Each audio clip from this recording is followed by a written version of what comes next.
はじめまして、あきらです。白血病になりました。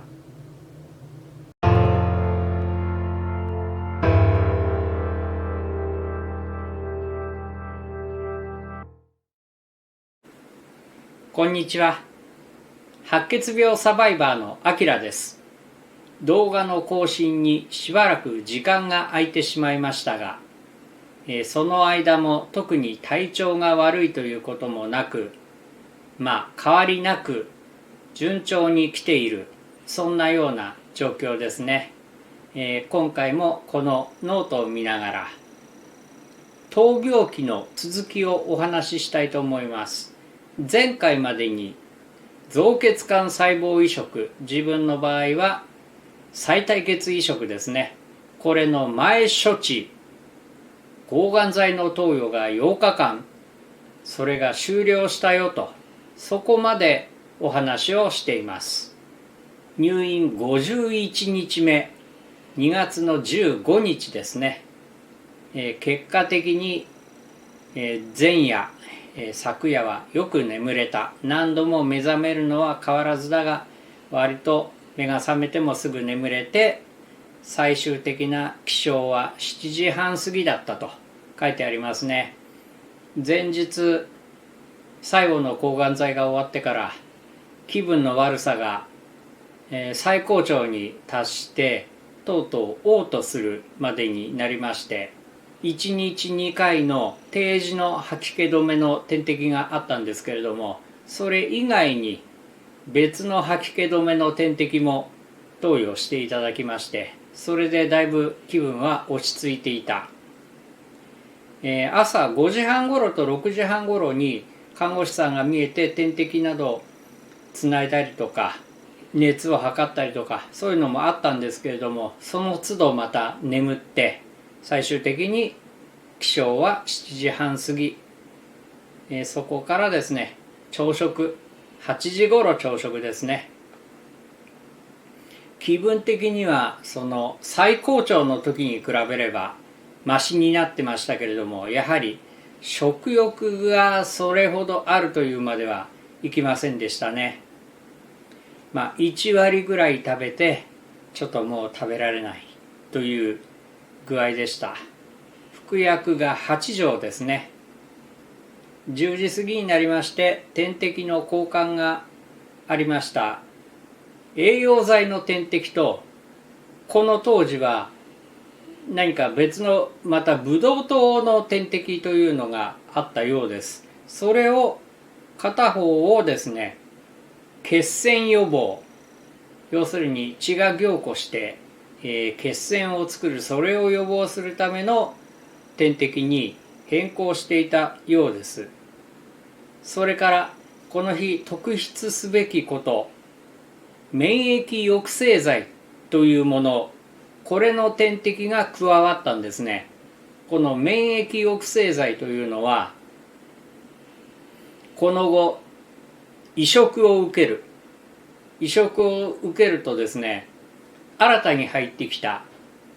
新しいその血が作られていくわけですけれども、これが作り出す白血球が自分の体を外部のものとして捉えて免疫力を発揮してしまうんですね。本来あるべきところにあるどなたかの再体血の中にあった白血球、免疫なわけです。それが自分の体内に入ってくるので、自分の体内に入ってはいるけれども、それは外敵とみなして攻撃をしてしまう。それがだんだん馴染んできて、ようやく自分の体をそれほど攻撃しなくなる。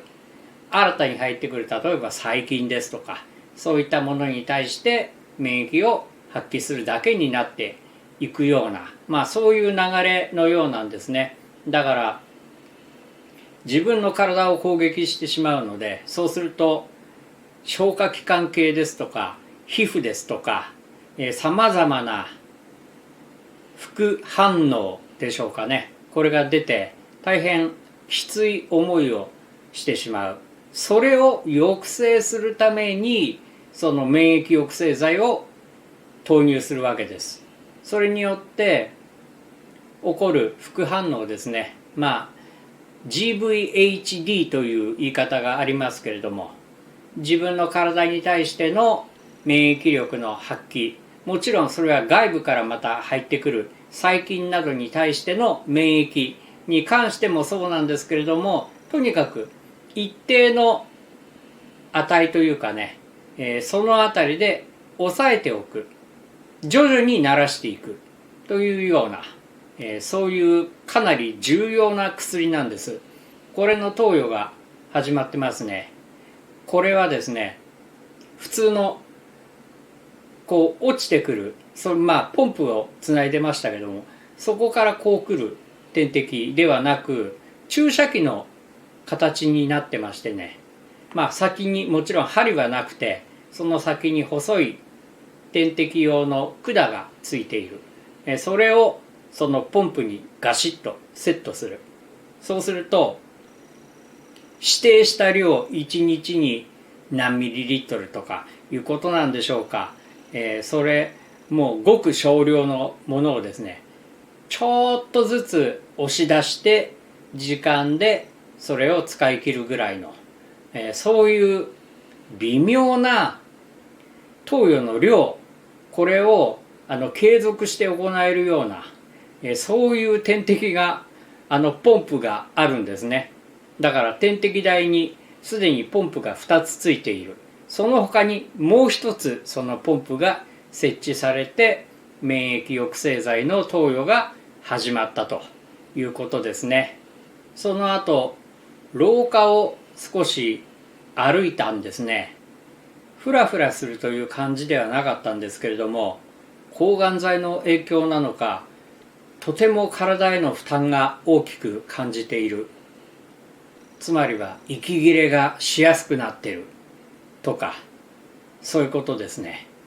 疲れたという、そういう感じが強まっている。それを実感してますね。11時過ぎに血小板の点滴による輸血がありました。血小板輸血に関しましては、過去2回アレルギーが出てるんですね。この2回というのがいずれも昼食、お昼ご飯にかかった時間帯、同時に点滴をしながらご飯を食べている、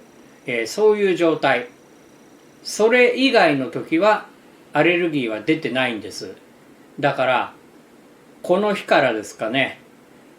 ご飯と血小板輸血を重ねないでくださいというお願いをしました。だからこの血小板輸血およそ2時間ぐらいかかるんですけれども、終わってから遅めの昼食ということになってます。アレルギーは出ませんでした。またこれ以降ですね、そのやり方に変えていただいてから血小板の輸血でアレルギーは一度も出ませんでした。自分の場合はそういうなんていうか巡り合わせだったのかもしれませんね。とはいえその昼食もやはりちょっと口をつけた1割ぐらいなんとか食べた程度で、ギブアップでした。薬を4錠飲んでますね。で14時頃抗生剤の点滴も入りまして、15時過ぎに、それが終了と。で吐き気止めの薬錠剤を1錠いただいて飲んでますね。排便ありましてシャワー、その後ですね、点滴のマグネシウム、これが入りました。これ初めてこの日このマグネシウムも点滴で入ったと思いますが、これが自分にはやはりなかなかきつい点滴の一つでしたね。シャワーを浴びてその点滴を受けているその間にだんだん何か体がだるくなりまして、そして体がほてるような感じになりまして、なんだろうこれはと1時間ぐらいで落ち着いたんですけれどもね、結局このマグネシウムの点滴が自分にはちょっと合っていないというか、自分の体調をかなり大きく左右するものであったということがですね、この後ずっと続くんですね。何度もマグネシウムの点滴がありましたけれども、これは本当に嫌だなと思いましたね。と言いますのが、やるたんびに同じなんですよ。体がカーッとなって、だるくなって、いくというような。だから何も告げられずに点滴やりますねという感じで、点滴を看護師さんがセットして行かれる。あ、これマグネシウムだともう体で感じるんですね。それで点滴の終了時間が近づくと、そのポンプで押し出しているものもありますけれども、そうでなくその先のルートをつないでジョイントで自然流下で点滴を流している場合もあるんですけれどもね、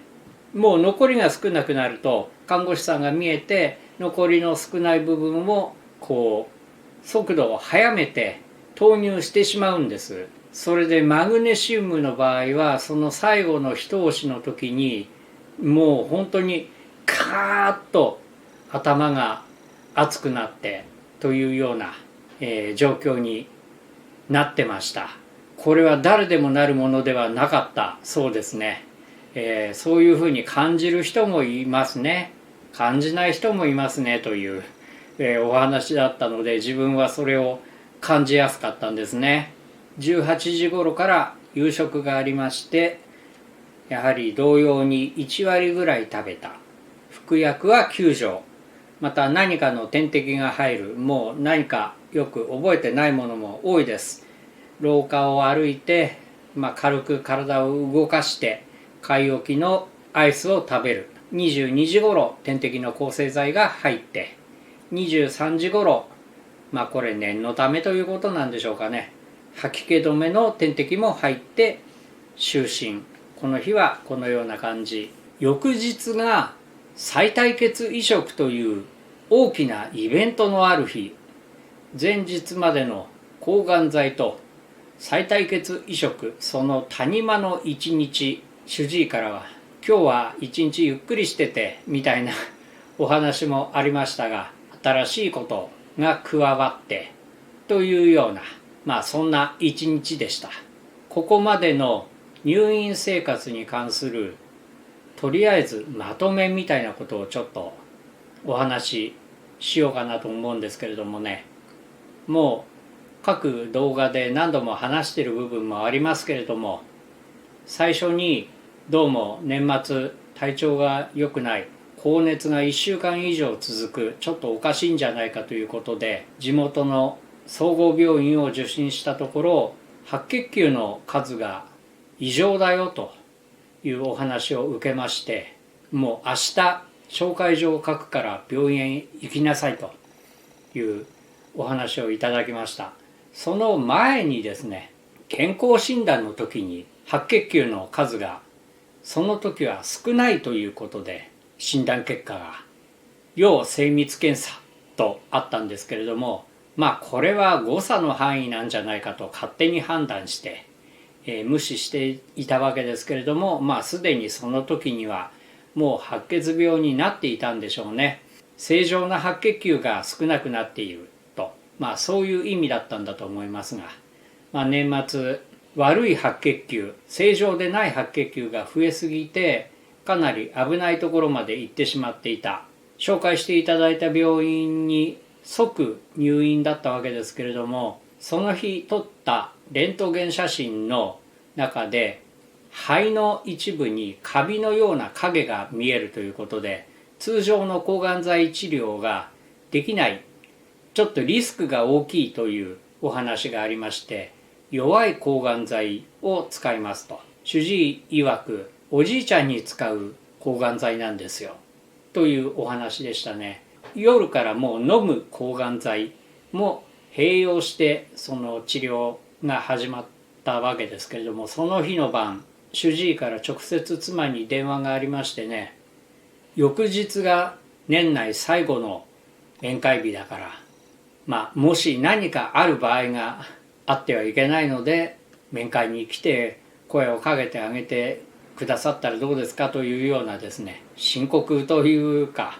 そういうお話もあったようなんです。それは後から聞いたんですけれどもね、ともかくちょっと危ない状態まで行ってしまっていたようです。そこから弱い抗がん剤ではありましたが、それが劇的に効いて白血病細胞ですね、悪い白血球、これがガーッと減りました。通常はここからだんだん正常な白血球が、血液細胞が立ち上がってくるんですけれども、それがどうも立ち上がってこないということで、再体血移植という方法に舵を切る、そういうことになったわけです。もう自分の場合は割と早めの段階で染色体異常ですね、遺伝子変異 FLT3、フラット3、これが変異しているので移植を視野に入れておいた方がいいですねと。で、骨髄移植という方法もありましたけれども、自分の妹が検体を提出して型に合わないということで、だったら再体血でいきましょうと。自分は再体血というものをですね、その時初めて耳にしたんですけれどもね、後から調べると赤ちゃんのへその緒の中の、少ない血を移植するので、体の大きい人にはあまり使えないと、少量しかありませんからね、自分は体が小さい、体重も軽めということで、それでいきましょうと。新たに8日間通常の抗がん剤投与があったと。それで、この日を迎え、翌日が再体血移植、いよいよ本番を迎えると、そういう状況だったわけです。振り返りも含めまして今回はここまでにしたいと思います。最後までご視聴いただいてありがとうございます。よし、おっさん頑張れと思っていただいた方はチャンネル登録、高評価、そしてコメントなどお気軽にお寄せいただけましたら幸いです。今後の励みになります。どうぞよろしくお願いします。